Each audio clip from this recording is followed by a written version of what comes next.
Hello students, welcome to the channel. आज की class में हम लोग जेई पीवाईक्यू सॉल्यूशन सीरीज में इस प्रॉब्लम को ले रहे हैं। कह रहा है कि let G be the differentiable function such that 0 से to x G T D T is equal to x minus 0 to x T G T D T, और इसमें x पॉजिटिव है, y equal to y x satisfies the differential equation this.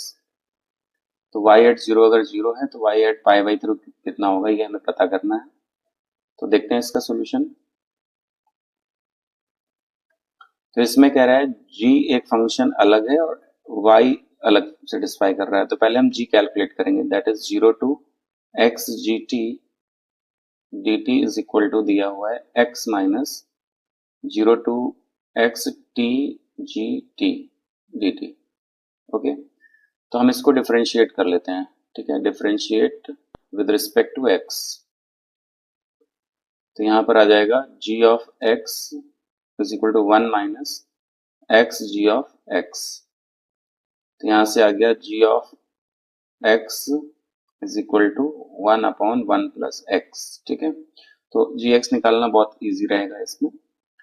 और ये सारी values हम जब differential equation में put करते हैं तो now differential equation is dy over dx minus y tan x is equal to 2 times x plus 1 sec x और gx। तो gx की जगह 1 अपॉन 1 प्लस एक्स आ जाएगा। ठीक है, तो ये टर्म और ये टर्म कट गया, तो हमारा डिफरेंशियल इक्वेशन फॉर्म हो गया dy by D X minus tan x into y is equal to 2 sec x. ठीक है, तो इसका इंटीग्रेटिंग फैक्टर बनेगा e to the power minus tan x D X. इसका इंटीग्रेटिंग फैक्टर बनेगा e to the power minus log of mod sec x, जिसकी वैल्यू आ जाएगी cos x। तो cos x आ गया ये हमारे पास, इंटीग्रेटिंग फैक्टर cos x आ जाएगा। ठीक है, now solution is y into integrating factor is equal to right hand side वाला part q into integrating factor dx। ये फॉर्मूला लगाते हैं हम लोग plus c। So y into integrating factor हमारे पास है cos of x is equal to right hand side का पार्ट है 2 sec x into cos of x dx plus constant. तो ये sec x cos x 1 हो जाएगा, तो 2 और इंटीग्रेशन 1 dx प्लस कांस्टेंट यानी ट्वाइस x प्लस कांस्टेंट आ गया। तो ये y cos ऑफ x की वैल्यू है। ठीक है, अब इसके बाद में यहाँ पर एक पॉइंट दिया हुआ है at x is equal to zero y is equal to zero है, तो रख दो इसमें। ये जीरो इज इक्वल टू आ जाएगा जीरो प्लस सी, मीन्स कि सी की वैल्यू जीरो आ गई। तो y cos of x is equal to आ गया ट्वाइस x। तो y at pi by three निकालना है, मतलब y ऑफ x की वैल्यू y की वैल्यू आ जाएगी twice x upon cos x। So y at pi by three देखना है, two pi by three upon cos pi by three. तो cos पाई बाई थ्री होता है आधा, तो हाफ रख देंगे यहाँ पे, तो ये 4 पाई बाई थ्री आ जाएगी वैल्यू। ठीक है, तो यही हमारे पास फाइनली सॉल्यूशन बन जाता है 4 पाई by three.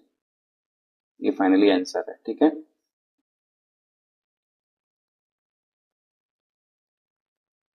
so hope you understand it well. Thank you, thanks for watching. Let y is equal to yx be the solution of the differential equation dy by dx plus 3 times tan square x into y plus 3y is equal to sec square x, and y at 0 की वैल्यू 1 upon 3 plus e cube दिया हुआ है, then y at pi by 4 की value बतानी है हमें। ठीक है, तो चलिए इसको सॉल्व करते हैं, देखते हैं। यहां पर दिया हुआ है हमारे पास dy/dx plus 3 tan² xy plus 3y is equal to sec² x। Okay, तो जब इसमें हम इन दोनों पार्ट को कंबाइन कर लेंगे तो ये बन जाएगा 3 dy/dx plus 3 sec² x y is equal to sec² x। ठीक है, फिर इस वाले पार्ट को इधर भी ले जा सकते हैं तो ये बन जाएगा dy/dx is equal to sec² x 1 minus 3y, और यहाँ पर हम इसको वेरिएबल सेपरेट कर लेंगे। So dy/3y minus 1 is equal to आ गया माइनस sec² x dx। तो वेरिएबल सेपरेबल फॉर्म में ये कन्वर्ट हो गया है। ठीक है, ये हमारा वेरिएबल सेपरेबल फॉर्म है, वेरिएबल सेपरेबल फॉर्म।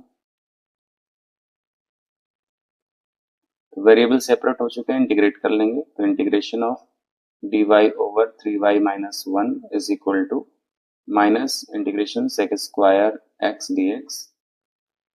सो ये बन जाएगा 1/3 ln 3y माइनस 1 का mod is equal to minus tan x plus constant, और इसमें दे रखा है 0 पर वैल्यू 1/3 प्लस e³। तो at x is equal to 0 y is equal to दिया है 1/3 प्लस e³। ये पुट कर दो सारी वैल्यूज, तो यहां से आ जाएगा 1/3 ln 3 1/3 plus e³ minus 1 is equal to minus tan 0 plus constant. So ये बन गया 1/3 ln e³ यहाँ पे बचेगा, तो ये वैल्यू 1 आ जाएगी और ये 0 प्लस c, तो c की वैल्यू यहाँ से 1 आ गई। ठीक है, c की वैल्यू 1 यहाँ पर हम डाल देंगे। तो y एट π/4 पूछा गया है, तो इसको यहाँ पर हम देख लेते हैं। 1/3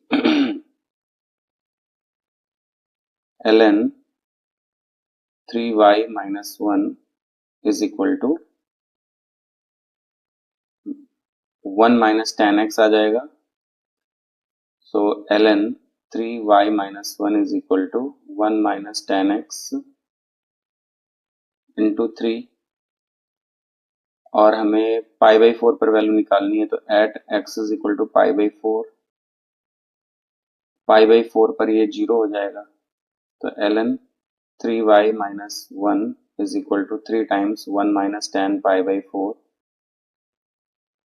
ये पूरी वैल्यू 0 हो गई। So 3y minus 1 is equal to आ गया e⁻0 मतलब 1, तो y की वैल्यू आ जाएगी 2/3। ठीक है, फाइनली हमारे पास ये आंसर मिल जाएगा।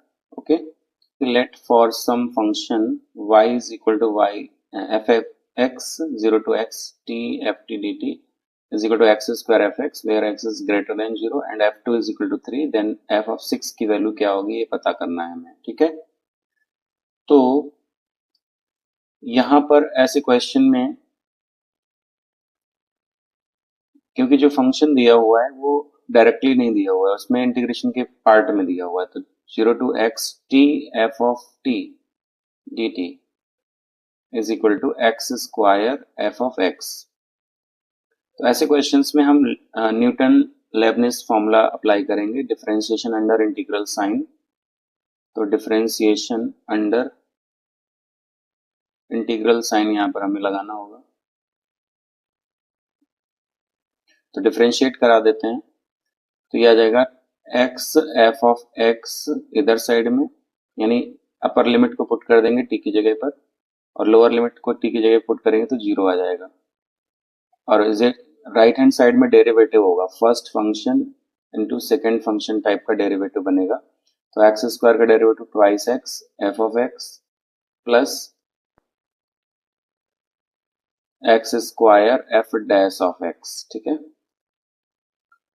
तो ये एक्स एफ एक्स यहाँ पे माइनस हो जाएगा और बचेगा finally x square f dash of x plus x f of x is equal to 0।